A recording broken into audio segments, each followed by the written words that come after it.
Good morning. I'm Hassan Giordano, and this is your DMV Daily Dose for Wednesday, February 5th, 2020. It's currently cloudy and 41 degrees in Baltimore. Expect rain starting tonight. Temperatures will be fairly consistent, averaging about 39 degrees.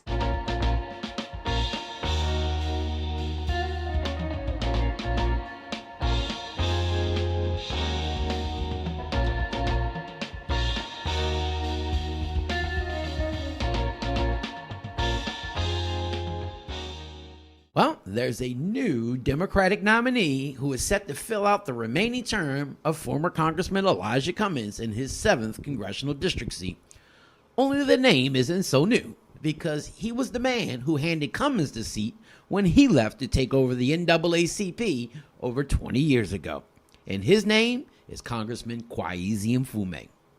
The 71-year-old Mfume, a close personal friend of this reporter, and the candidate the DMV Daily News endorsed in the race, easily topped a field of 24 Democrats last night to advance to an April 28th special general election where he will face off against the Republican nominee, Kimberly Klacik, who made her name known last year after criticizing the 7th District and Congressman Cummings, which went viral and led to President Donald Trump chiming in, as well as calling Baltimore City filthy and rat-infested. And with all the precincts reporting almost this morning, Mfume received 43% of the overall vote, a little over 17,000 votes, a lion's share of which came from Baltimore City, which was more than double of what he received in Baltimore County and more than 5 times of what he brought in over in Howard County.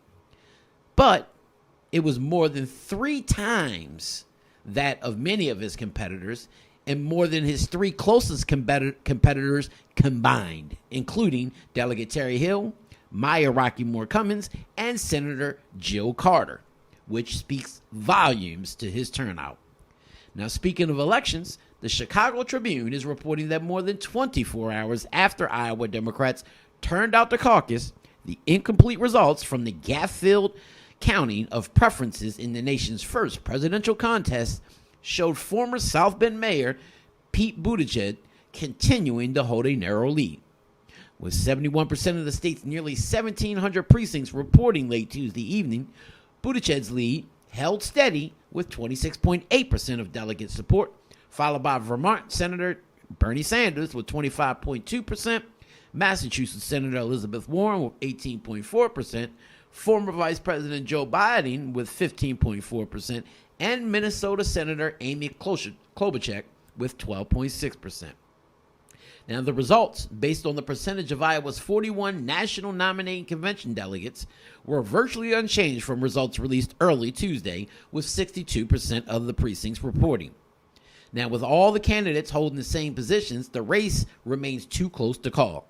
The numbers were not final and no official winner has been declared, nor did Iowa Democratic officials say when they would finalize the count. Maryland Matters is reporting on President Donald Trump, who delivered his 3rd and possibly final State of the Union address last night on the floor of the United States House, where he was impeached in December. And the partisan mood that has gripped Washington throughout the impeachment proceedings was on stark display throughout the annual speech by the president to both chambers of Congress. Democrats, including House Speaker Nancy Pelosi, sat soberly throughout most of Trump's speech, some looking down and others just shaking their heads in dismay as the president touted his administration's first 3 years in office. The House impeachment managers were seated prominently and together, which was intended as a reminder of the as-yet unfinished impeachment trial against the president, who was expected to be acquitted by the Senate on Wednesday, today. Now, Trump did not mention his impeachment during his speech. For Trump, the event amounted to a pitch for his re-election. He was greeted with chants of 4 more years by congressional Republicans before he even began speaking. And to hear Trump tell it, the state of our union is stronger than ever before. However, Democrats such as Congressman and House Majority Leader Steny Hoyer, Democrat from right here in Maryland who represents the 5th District, said, "For now, the state of our union is strong, even if the state of this presidency is one of crisis and corruption." And Speaker Pelosi, who represents California but was born and raised here in the city of Baltimore, showed that Charm City grit when following Trump's remarks in full view of the cameras trained on the president, tore up her copy of Trump's speech. She told reporters afterwards that it was the courteous thing to do, considering the alternative.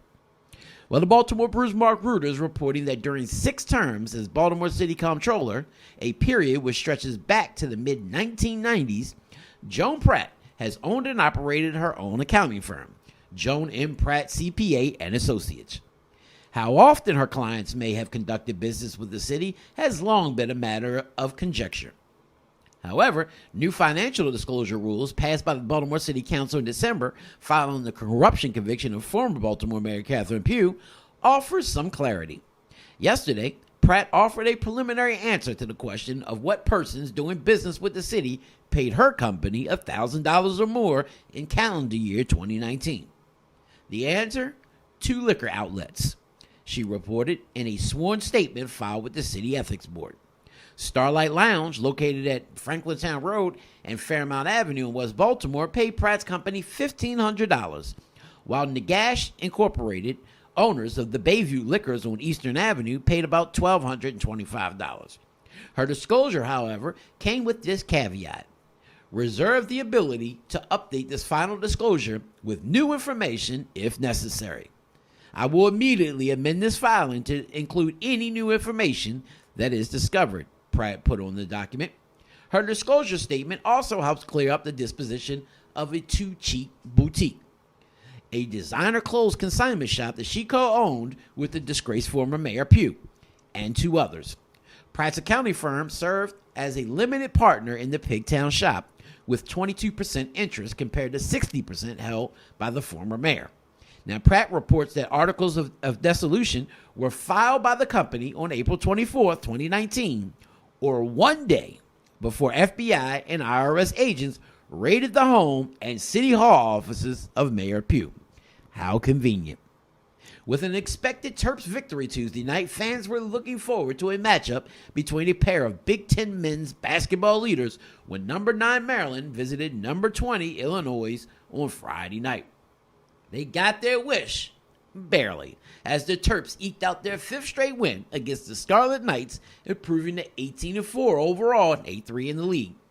The Terps will meet Illinois on Friday at 8 p.m., and number 16 Michigan State, which had entered the night in a tie for first place, lost at home last night 75-70 to number 22 Penn State, leaving the Terps in a prime position to take sole possession of first place in the Big Ten with a win on Friday night. And Maryland Governor Larry Hogan will give his State of the State address later today at noon down in Annapolis as he looks to discuss crime across the state, especially here in the city of Baltimore, and how his administration is looking to tackle that issue with what seems to be more lock them up and throw away the key mandatory sentencing initiatives. Typical Republican rhetoric when addressing crime instead of doing the hard work and aiming to fix the systemic root problems of crime such as poverty and massive unemployment. But we will report on what came out of his speech later today in tomorrow's Daily Dose. I'm your man, Mr. Politics, and this has been your DMV Daily Dose for Wednesday, February 5th, 2020. For more information on the articles that I've mentioned, just going over to that website, www.dmvdaily.news.